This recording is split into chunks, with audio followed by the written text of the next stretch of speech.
right, folks, this one has been a long time in the making. If you have any interest in trying to learn how Victor Wooten does his double thumb triplet technique, stay tuned here. At this point, I wouldn't say I've got it, but I would say I get it. So if my terrible progress sounds interesting to you and you'd like to at least be able to get that far, stick with me. So this one might take a while. I hate to say this. This is going to be kind of a long video. Victor Wooten, obviously amazing. When Show of Hands came out, classical thump, everyone's mind was blown. And everyone wants to be able to do it, but nobody wants to put in the time and effort. And if you just sort of go for it, it doesn't work. You really have to start from scratch slowly. So before we begin, I'll talk a little bit about the bass I'm using and specifically why you might want to use something vaguely similar. Because there are some things that come in with this. So this is a PV Dynabass Unity Limited LTD version. It looks like just your typical Dynabass from the headstock. There's nothing there. However, this is a giant chunk of flame maple, as is the back. It's neck through. You can't see that, I'm sure. But so made out of good woods, ebony fretboard, PJ configuration. And that's where some of the things start to kind of get to where you might want something with the PJ configuration. One, that's what Vic uses, so tone-wise. But two, you need a nice free area here when you're doing stuff on this G string, which I'll explain in a bit. And the knobs, even this knob here, is a little bit in the way at times. But having a P pickup here instead of something else, like if you've got like a Gibson EBO or something, the humbucker here, you are screwed. You cannot do it. Also, I have a bass that plays great that has a pick guard on it, a thick 3-ply, and just that is enough to throw me off. Now, the other thing you're going to need, it needs to play well. You need to have something that's got some good action on it, and you're also going to need light gauge or lighter gauge strings. These are dead. I apologize, but I've played them forever trying to learn this. And they are the thinnest strings on the planet. So these are Diodario XL80s. If you'll notice, this G string is a 35. This is 35, 55, 75, 95. This is thinner than what Vic uses. Vic's same deal. He uses DR Blues, I believe. He's 40, 55, 75, 95, I believe. Someone correct me if I am wrong. So this bass here is not set down to the ground. It plays great, but it is not as low as it can go, and I might change that. I'm not sure. So all right, let's start small. This whole triplet thing, what's weird is the right hand. That's where we need to start. Don't worry about your left hand. We are just going to mute. That's all we're going to do for a long time here in this video. We're just going to mute. So this is a technique thing, and a technique thing is getting the technique right really slowly and then speeding it up. And your idea is that you want to be as comfortable as humanly possible and not even have to think about the right hand. I am not there yet, but I'm getting there. So here's what we want to look at. So this is not your typical slap. I used to think the intro was like, I used to think for a classical thumb, but instead, if you're watching, he'll thumb down it and hammer. So what we're going to do is first just learn the basic technique. Bass, pun intended, right? All right. So all we're going to start on the E string, and all you want to do is come down, but you have to land on the string below. So it's absolutely critical that you land on the string below. You need to hit that. Otherwise, you're just going to go clear the heck off the bass. So all you want to practice, and I've got some reverb on. Later on, I think it'll come in a little bit handy. So you just want to practice just a downstroke. And you can hit it hard, or you can hit it kind of soft. But I want it clean, and want to make sure that you are not doing anything on the way back up. You're actually kind of trying to avoid it. So you're going to get faster. You know, you're going to get there. So you need to practice that, you know, on the E string. You need to practice on the A string. You need to practice on the D string. And we'll leave the G string alone for a little bit. We'll explain the G string's got to be a little bit different. There's no string down there. So we'll talk about the G string here in just a bit. So the next thing I want you to do, once you're comfortable without having to look, just right hand only, so you got the E, I want you to be lazy. And instead of kind of pulling it out, I want you just to kind of be lazy when you're pulling it out of there. That's what the upper kind of thumb is. You're not getting a lot of it. You're not, you know, you're not doing that. You're not doing that. Although a little bit in the video, I'll probably do that a little bit just for emphasis, which is cool. But also it'll tear your thumb up, and I'll explain that too. By the way, you really don't want any thumbnail. I've actually got a bit of one, but if it's long in any way, with this technique, after about half an hour practice, you're going to end up with a U-shaped groove in your thumbnail where the bass string ate it away. You know, so now we've kind of got this down, up, down, up. And again, it's you're not using a bunch of the side of your thumb. If you'll notice, I've done this fairly often. There's not like, I don't know how well, I mean, I can, you know, trying to get that. There's no giant blister or anything sitting there. You know, and then of course you have to start slow.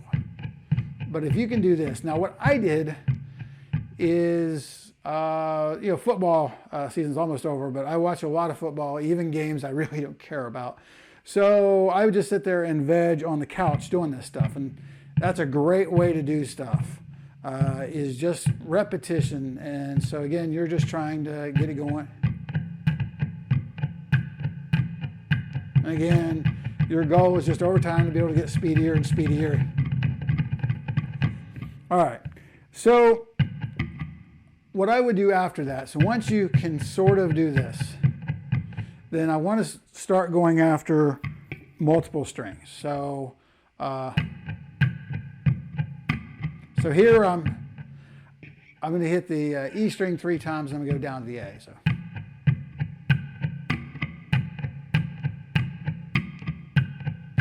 And then just try to get that going faster.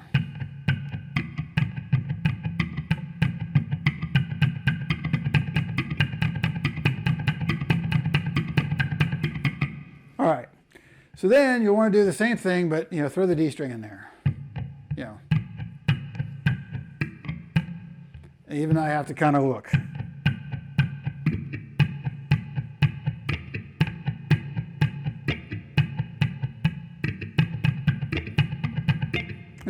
And we'll talk about that noise in a minute. But now just kind of go through like 1, 2, 3.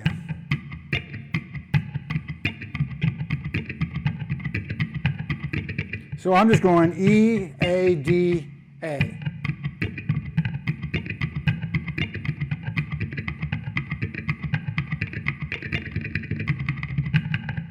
All right, so obviously you need to be able to be fluent and be able to go to any string.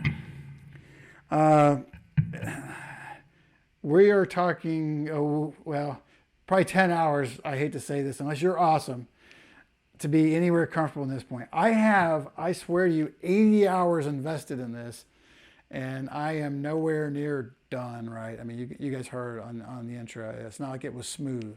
Also, it's slow. I can hit, depending on how you want to time it, you know, 115, 120 beats, although really it feels more like it's 230, 240 BPM. Victor's more like 260 in classical thump, and he's probably capable of going a lot faster than that. At this point, I think it would be good to talk about the G string. So again, we have no, there's no extra string to land on. So you're like, well, what am I going to do? What you're going to do is you're going to go right down to the body, and you're going to hit the body. So when you're practicing it, you're going straight to the body. Your thumb has to have a place to land or you can't be consistent. Now, what's cool is you can kind of do it. And what's cool is I can see things later coming out that aren't Victor Wooten sounding at all, where you can just kind of use that. But you need to go down and hit it, and then up becomes just as easy as all the other ones.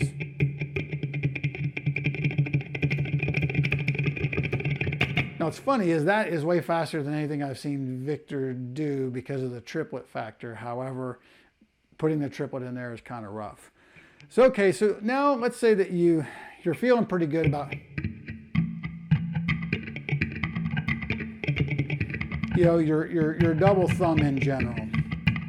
So at that point, it's time to get the left hand involved a little bit. But we're not going to rush straight to the triplets.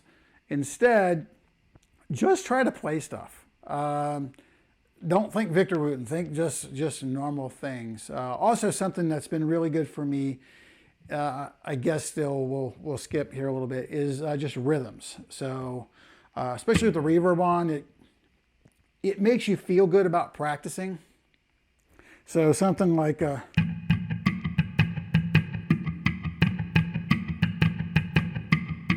what I'm doing here is I'm going down, up. I mean, what am I doing? Let's see. So I'm going down, up, down, up. Yeah. So I'm going down, up on the E. Down, up, then down, down, up. So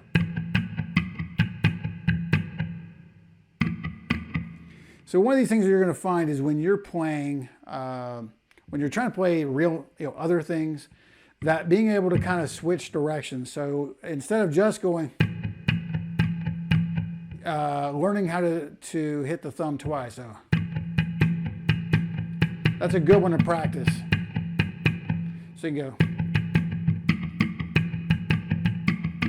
And what I use that for to be something sort of musical is like so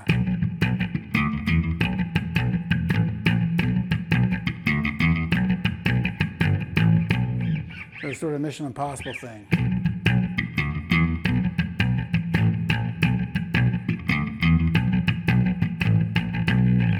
But literally anything. I mean, you can go scale. So let's do the double thumb thing. This is going to be, there is something I guess I should have mentioned. It's sitting in front of me. You do need the sort of string mute thing. This is Velcro, and it sort of works. Without it, harmonics just leap off the fretboard, and these open strings ring everywhere, and it's god-awful and uncontrollable, no matter how well I try to mute.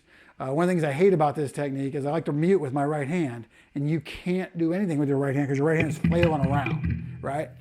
So the Velcro sort of works. However, it's not like the scrunchie, which I've tried one. It's great being a bald dude wandering around Walmart looking for scrunchies. That's awesome, right? But you can't take this and then move it around. So I've seen Victor, put it around like the 5th fret and then just play with the harmonics and whatever. I haven't found the right thing yet. I did actually go to Walmart and buy some scrunchies, but they're the wrong size and they really wouldn't even fit over the headstock. So you do need that. So like I said, let's do a major scale. Well, we'll just do a major scale here. It looks like this is going to be a B major scale. We'll just play it straight first.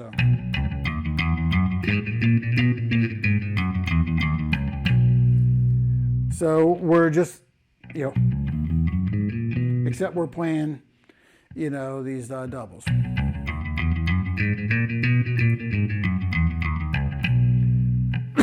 Excuse me. Then it's just the same scale. I just mix it up a little bit.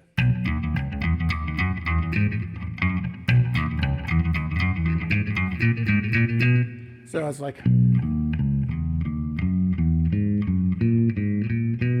and just up and down, up and down.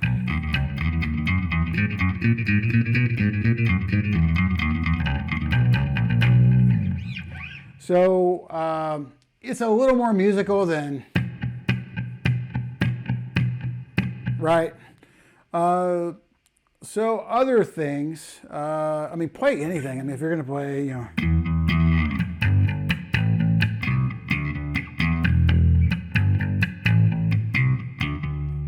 I guess something to point out. So my mute here doesn't really mute. So it deadens. And if you think about it, Victor could never do the, you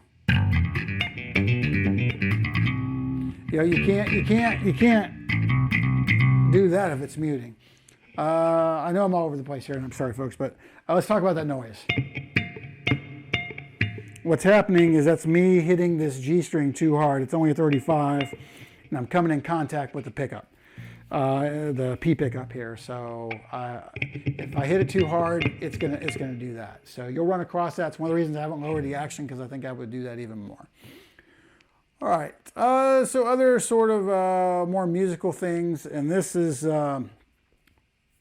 where things have gotten a little interesting for me in the past, because I get a little zealous. I kind of like this for some reason. What I end up doing is getting too much in there, and I will get too much of the side of my thumb, which is hard to show the camera for some reason. Just the side of your thumb. And I get under the string too much in this, and then I will get a blister. But something that's cool to me is kind of this Texas Shuffle thing.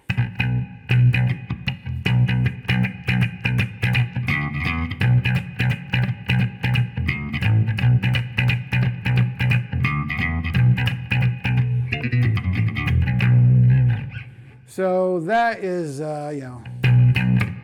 so down, up, and then, it's, you're using ghost notes.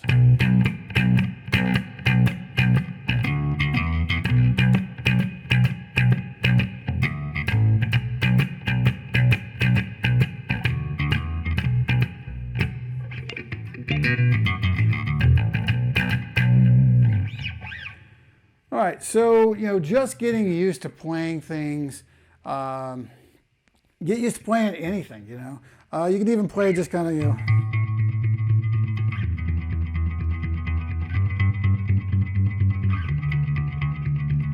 it doesn't even really have to be musical, but if you can just get used to playing, just get used to this. I mean, that is your number one priority. And, whatever you need to do to start getting your left hand involved. And then again, the more musical something sounds, the more it's going to want to make you practice. So whatever it takes. So you're going to have to spend a lot of time. Again, if you are getting blisters on the side of your thumb, you're doing it wrong. I'm not catching much of my thumb. I am catching, you are on the side a little bit, you're catching the thumbnail a little bit. I can turn my finger and catch mostly thumbnail. So if you listen, well,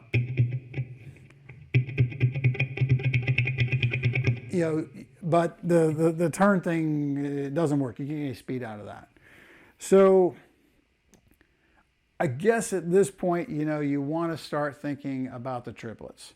If you have got your right hand down, and you've got the point where your right hand, and the left hand,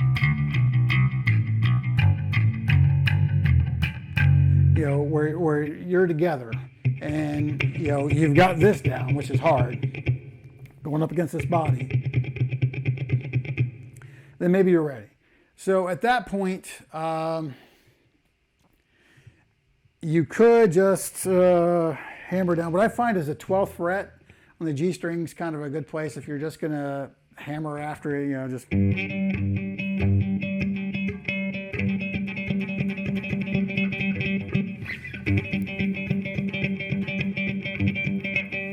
Yeah, it's funny is the longer I do this in a setting, I feel the worse I get. And then sometimes you have to get things going. But there's a real timing thing going on with the down and the hammer and the up. And then you can actually, on the 12th fret, not even hammer from the open string. You can actually hammer from like a harmonic. And I think that might be good because your fingers aren't moving as much, and that's part of the problem of getting the coordination in, is trying to get, you can't hammer from way over here. You're not going to be effective at it. So things that you can do, so just trying to think of easy things to practice other than, so Vic's got a G major scale run all the way down in classical thump, so it's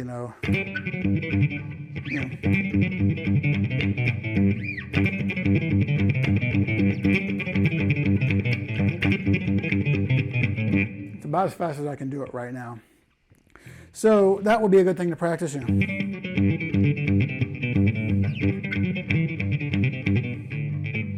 I will say this, when you've got it good, you won't hear that G drone so much. I really hear that I'm hitting it when I'm on. I don't hear it so much when I'm off. I just feel like I'm doing this all day long. So that's a good one to practice, or some variation thereof.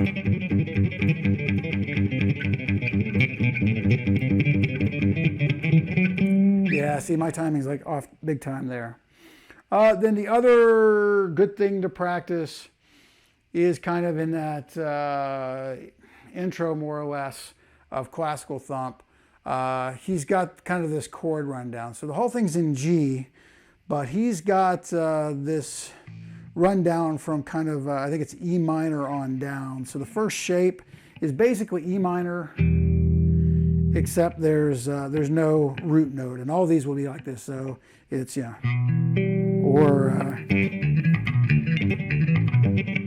that was the other thing. I practiced this forever, where I thought he was going, so we're going G, D, A, then back to the D, but instead what I think I hear now is going back to the G string. So that'd be the first triad. The next one, which is a G major chord, D major chord. Again, just nothing on the bottom. Same pattern. And then just slide it down 2 frets. So C major. And then, no, B minor. Then A major. Then G major.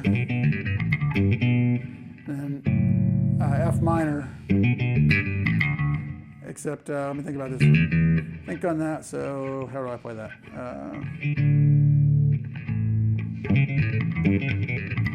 So I play, then this part is just kind of close, and just to end it. So it's like G, D, B, G. So something like,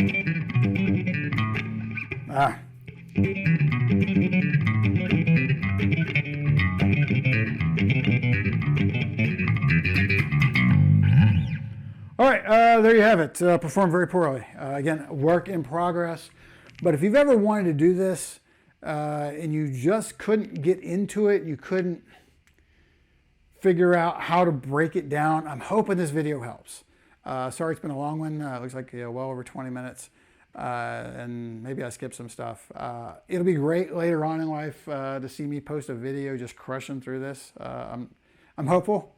But then share your success stories. If you guys actually, if you're somebody who's never done this, and through watching this video you learn enough to help you learn it, then give me a shout out. Heck, post a video. Let me know. I'd be really curious to see if anybody is able to pick up from what I've picked up and move with it and get to where I'm at or further.